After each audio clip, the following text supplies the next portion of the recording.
Muy buenos días, buenas noches o buenas tardes. Soy el alumno Roger Rivas, alumno de la Facultad de Psicología. Hoy les voy a exponer o venir a brindarles esta información de conociendo más sobre el ello, el yo y el super yo según la teoría de Sigmund Freud. Eh, Para comenzar, ¿cómo es una persona que es dominada por su super yo? Como conocemos, una persona dominada por su super yo es aquella que opera bajo el principio de la moralidad y se rige mayormente en normas, leyes, son personas muy pegadas a las normas. Eh, el super yo es la parte de la personalidad que internaliza los valores y normas, como ya lo dije. Son ideales de la conciencia moral aprendida de los padres y de la sociedad que los inculca, ¿no? En esencia, es nuestro crítico interno, es esa persona o ese ente que nos dice qué está bien o qué está mal, qué debemos hacer y qué no debemos hacer, ¿no? Bueno, estas personas que son dominadas por el super yo tienden a tener características claves, tales como son la moralidad rígida, sentimiento de culpa crónica, autocrítica excesiva, represión de deseos, necesidad de aprobación. En la moralidad rígida tiene un sentido del bien y del mal muy estricto e inflexible, a menudo al nivel de perfeccionismo, puesto que es una persona, ¿no?, que siempre se va por las leyes, o sea, si ve que algo está mal o él considera que algo de lo que va a hacer está mal, no lo hace. Es muy, muy, muy pegado y muy eh, difícil de poder influenciar. Continuando con los sentimientos de culpa crónica, experimenta culpa intensa ante la menor transgresión o error que pueda cometer. Por ejemplo, ¿no? Se demoró en hacer un trabajo encomendado por su jefe, el cual el trabajo no era tan necesario, ¿no? O tan indispensable para ese momento, pero él, al plantearse que el trabajo lo tenía que terminar, por ejemplo, digamos, en una hora, y no lo hace en eso, se comienza a autocriticar, ¿no? Comienza a sentir una culpa muy grande le dice que por ese error que tuvo, ¿no?, de no poder hacer este trabajo en una hora, va a traer consecuencias negativas a la empresa y como lo perciban sus jefes o sus compañeros, va a tener mucho que influir en esta persona. Y por eso viene el siguiente punto, ¿no? La autocrítica excesiva. Se juzgan a sí mismos de manera dura. Nada de lo que hacen es suficiente, pues estas personas, como bien se dice, tienen rasgos de perfeccionismo. Todo lo que hacen siempre lo quieren hacer de la mejor manera y como si fueran expertos en ello, ¿no? Y si no lo hacen, ahí viene la autocrítica, que, bueno, personas con el super yo dominante dicen no se sienten suficiente buenos como para esa tarea, ¿no? Y constantemente se sienten inadecuados en los trabajos. Continuando, tenemos la represión de los deseos. Niegan o reprimen fuertemente los deseos instintivos, o sea, al ello, como el placer y la agresión. ¿Por qué? La agresión porque son muy moralistas, o sea, se apegan a las normas, creen que si tienen esos impulsos de agresión, la sociedad o el ámbito donde están lo van a ver de forma negativa. El instinto del placer, niegan o reprimen el deseo de placer porque no lo ven como algo útil o algo que puedan sacarle provecho, por así decirlo. Más bien lo ven como algo que no es beneficioso para sí mismo. Eh, bueno, como acá mismo lo dice, ¿no? Eso puede llevar a frustraciones y rigidez emocional. ¿Por qué? Porque están, por ejemplo, están en la calle y ven un helado, ¿no? Ellos quieren, su instinto de placer quiere comprar ese helado, pero su moralidad le dice que de repente no es mucho azúcar y nos puede dañar a la salud. Por eso reprimen ese deseo y pasan de frente sin comprarse el helado. Pero eso a la larga les repercuta, ¿no? Una frustración de no haberse podido comprar ese helado, por si me explico bien. Siguiendo con los puntos, tenemos la necesidad de aprobación. En estas personas dominadas por el super yo, su nivel de aceptación, que le acepte la sociedad es muy alta, puesto que eh, cuando más elogios o más reconocidos son, su persona se siente mucho mejor. Su comportamiento está a menudo motivado por los deseos de ser bueno o correcto, como ya lo decía, para cumplir con sus propios estándares idealizados o para evitar una crítica interna. Como bien lo dijimos, que estas personas son muy autocríticas con ella misma. Por eso es un deseo insaciable o necesidad de aprobación. Continuando, tenemos un caso, el caso de Laura, la cual es dominada por su super yo. El super yo de Laura exige ser la empleada perfecta, más trabajadora y más dedicada del equipo. Internamente, ella cree que cualquier descanso, error o cualquier signo de disfrutar del trabajo es un fracaso moral que merece un castigo. Puesto como vimos los puntos anteriores, estas personas se rigen mucho a las normas, creen que si se toman un descanso están desperdiciando tiempo valioso. Por ello se frustran y lo ven como que se podría decir un descanso injustificado, ¿no? Que en ese descanso pudieron haber logrado mucho más o hacer otras cosas. En los comportamientos observados es el exceso de trabajo, como ya lo decíamos. Aunque sus horarios es de 9 a 5, Laura sistemáticamente se queda 2 o 3 horas extra, incluso cuando no hay trabajo urgente. Bueno, estas personas, por ejemplo Laura, se queda un poco más para que de repente el jefe le dé unas palabras motivacionales o reconozca, ¿no? Se siente reconocida por ese esfuerzo que se está dando, ¿no?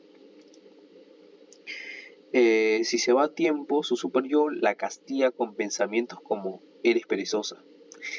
La gente que se va a tiempo es un fracaso, debería estar haciendo más. Como ya bien lo he dicho, ¿no? Para estas personas que tienen el super yo dominante, el tiempo libre lo ven como que un tiempo desperdiciado, por así decirlo. En el segundo punto del comportamiento observado de Laura está la imposibilidad de delegar, puesto que estas personas siempre quieren hacer las cosas ellos mismos, puesto que si delegan a otras personas creen que no lo van a hacer correctamente como ellos lo harían.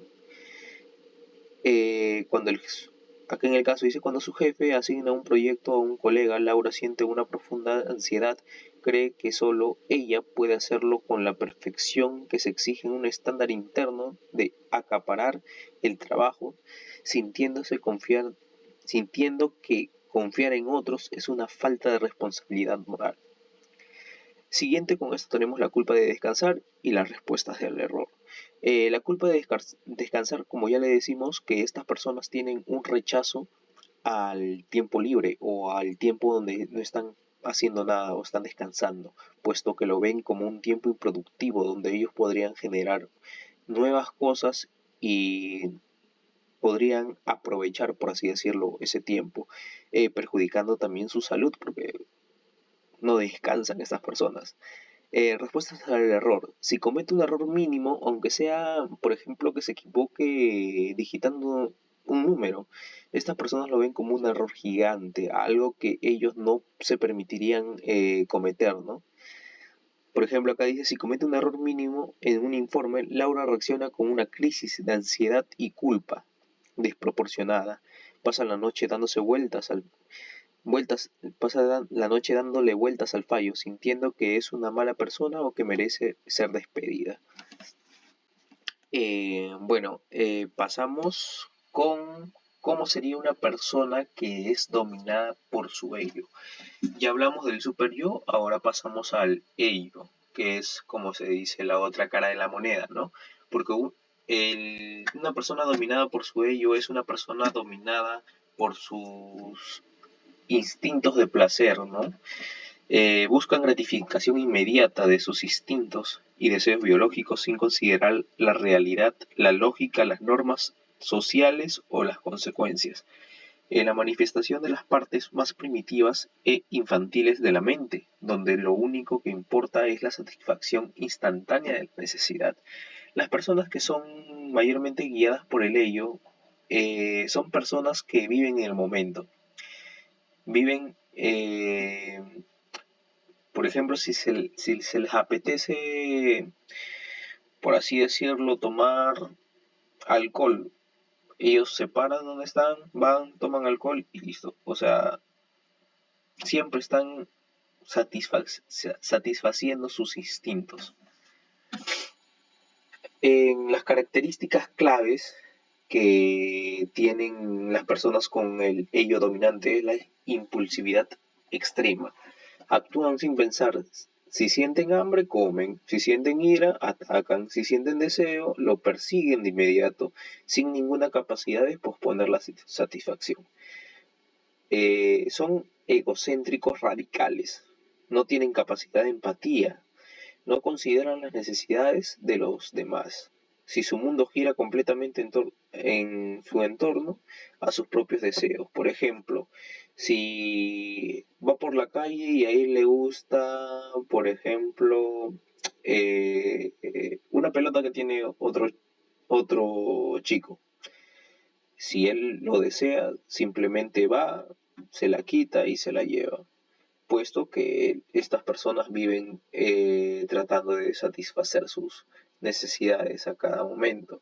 Como bien lo decía aquí en la información, si tienen hambre, comen. Son personas que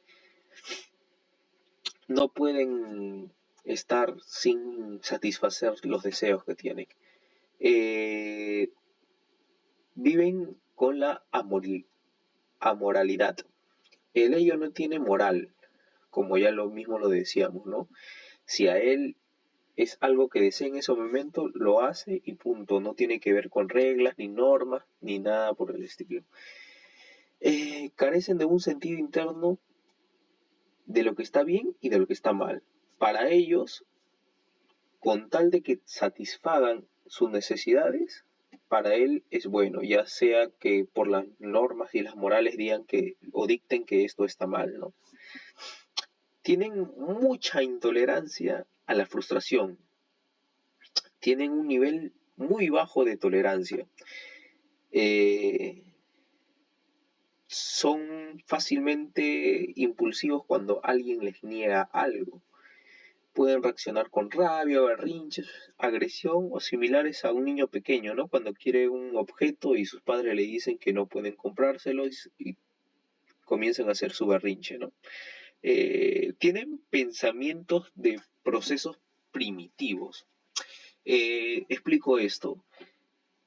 Tienen atender los pensamientos primitivos como la fantasía, eh, como por ejemplo fantasías de que ellos son superhéroes o ellos pueden llegar a ser, por ejemplo, astronautas. O sea, tienen deseos aludidos a los deseos o a las necesidades que se les presenta en ese momento. Bueno, continuando tenemos el caso de Ricardo. Ricardo es un chico el cual vive, ¿no?, bajo sus deseos primitivos, bajo sus instintos. Si tiene hambre, come. Si está enojado, bueno, lo expulsa, ¿no? Agrede. Tenemos el caso de que, bueno, él va a una fiesta, ¿no? Donde ve un vino muy caro en la mesa, especialmente para el anfitrión. Y pues su deseo, su ello, le dice, ¿no?, que lo quiere, ¿no? Y pues Ricardo, obviando, ¿no?, que el vino tiene dueño, va y lo coge. El comportamiento observado en esta situación es la satisfacción del deseo inmediato. Ricardo esa, piensa que esa botella se ve deliciosa. En su pensamiento está, yo la quiero.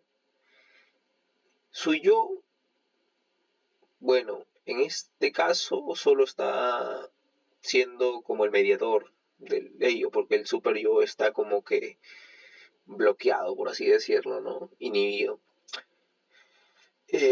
Bueno, la satisfacción inmediata lo lleva a coger el vino, ¿no?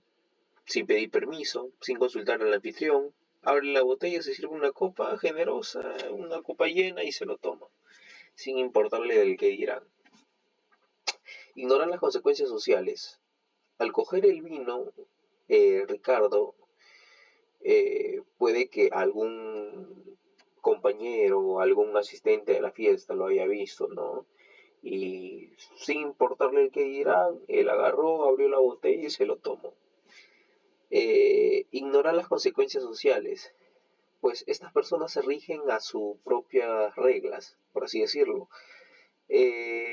No les importa, ¿no? Que si hacen, por ejemplo, si se le antoja pintar un graffiti en la pared, no se pone a pensar que es un delito y puede ir a la cárcel, no, él simplemente agarra una lata de spray y pinta. Respuestas impulsivas y justificaciones. En lugar de disculparse, el ello lo impulsa a responder con un ataque o una justificación ilógica. Por ejemplo, cuando él cogió el vino y el dueño del vino lo increpó, su respuesta fue, deja de ser tacaño. La gente de la fiesta bebe, para eso las compraste. Es una respuesta donde se ve reflejado todo lo visto anteriormente, ¿no? Y cómo el ello puede tomar control total de la situación, ignorando reglas, normas y el que dirá de la gente. La búsqueda de placer sin filtro. Más tarde, durante una conversación grupal, Ricardo nota a una persona que estaba hablando de un tema que le aburre. El ello le exige placer y atención. Simplemente interrumpe abruptamente y comienza a hablar en voz alta y exagerada sobre temas que le interesan solo a él, ignorando que ha silenciado a los demás. En este punto, el ello está en tal nivel que no olvida las reglas o las normas, ¿no? De no interrumpir a una persona cuando está hablando. Eh, Simplemente él quiere ser el punto de atención. ¿Y cómo lo logra? Alzando la voz, interrumpiendo abruptamente al compañero que está conversando y él volviéndose el punto de atención, ¿no? Aunque el tema no sea del agrado de todo el público. Continuando, vamos a ver cómo son las personas dominadas por su yo. Como sabemos, ya hemos visto el super yo, ya hemos visto el ello, y sabemos que el super yo es la parte moral, la que rige las normas, las leyes, las que se centran en ser un ideal de persona, ¿no? Siempre respetando las reglas.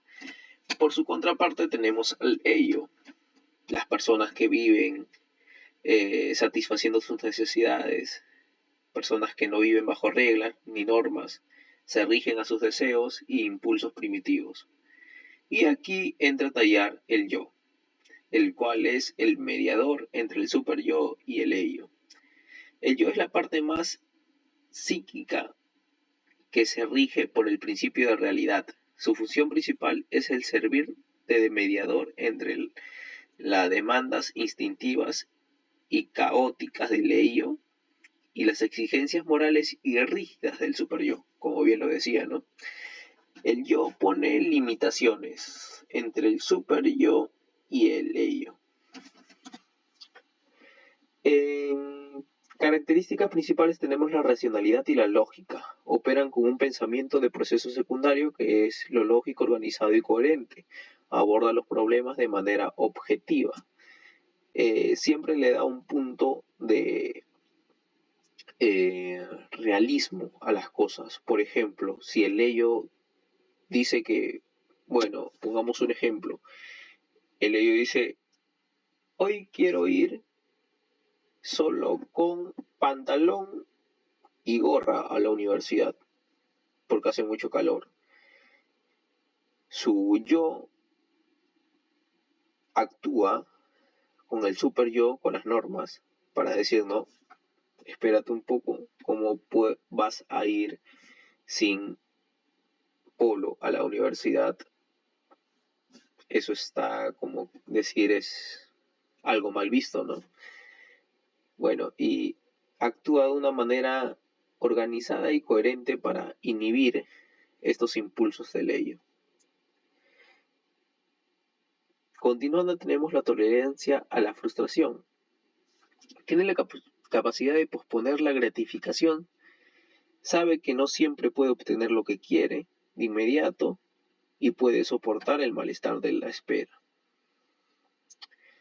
Muy contrario, ¿no?, a lo que vimos delante en el ello, que no tenía tolerancia a la frustración, quería las cosas ya. Tenemos la adaptación. Es inflexible y capaz de ajustarse en las circunstancias cambiantes del entorno, mostrando madurez psicológica. También tenemos el control de impulsos. A diferencia de las personas dominadas por el ello, pueden controlar sus instintos e emociones pensando antes de actuar. También tenemos la capacidad que puede satisfacer los deseos del ello de una manera social, aceptable y segura, sin violar completamente las reglas del superior.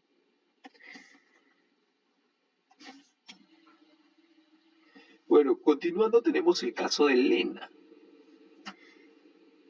En el caso de Elena es una chica que es muy obsesiva por el trabajo, no, siempre está trabajando, deja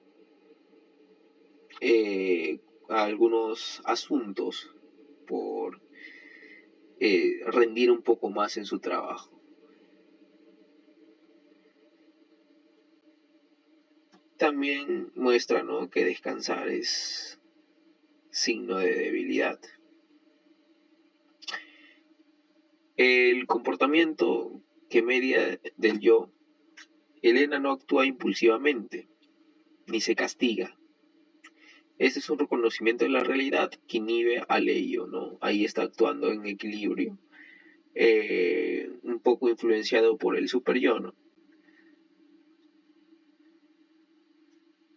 Acá tenemos el segundo caso de que Elena trabaja toda la noche, influenciada por su super yo, porque sabemos que el super yo siempre es el que quiere, ¿no?, que la persona sea un ideal, una persona ideal, por así decir, en todos los aspectos, que no te permite tener horas de descanso o ratos libres porque lo ve innecesario, ¿no?, como pérdida de tiempo. Pero aquí entra el yo, evaluando la situación. Elena se dice, no tengo que terminar el informe. Esa es su realidad. Pero si se queda despierta, por así decir, hasta altas horas de la noche, su capacidad lógica comienza a actuar, ¿no? Comienza a actuar el yo y dice que no lo hará bien, inhibiendo los deseos del super yo para que haya un equilibrio perfecto en la persona. Solución de compromiso. Elena decide satisfacer a su parte de su deseo de ello, una parte de su deber, pero influenciado un poco con el super yo para que se dé de forma realista y objetiva. Elena prioriza trabajar intensamente durante 2 horas más para terminar la parte más crítica de su informe. Tiene la posposición de la gratificación. En lugar de irse de vacaciones de inmediato, lo que no es posible, decide que hoy terminará su día a una hora razonable para que no pueda movilizarse a su casa temprano, para que pueda descansar un poco más y se considera una recompensa pequeña y segura, como puede ser pedir su comida favorita, ver unos episodios de su serie favorita o salir a pasear con amigos o amistades. También se ponen en planificación del futuro. Ponen notas en sus calendarios para solicitar 3 días libres de la próxima semana, una vez que haya cumplido sus obligaciones más urgentes. Como ven, aquí el yo actúa, ¿no? Como antes habíamos dicho, el super yo no se permitía tener ni siquiera un día de descanso. Pero aquí el yo actúa como no, se podría decir una balanza entre el super yo y el ello. Pues el ello actúa con las necesidades de tener unas vacaciones. Pero el super yo te dice que tienes responsabilidades antes de esto. Por eso está la planificación a futuro, ¿no? Que pone notitas en el calendario para solicitar 3 días libres la próxima semana una vez que haya culminado sus obligaciones urgentes. Y bueno, esto fue la explicación de la tópica 2, que son de el ello, el super yo y el yo de la teoría de Sigmund Freud. Gracias.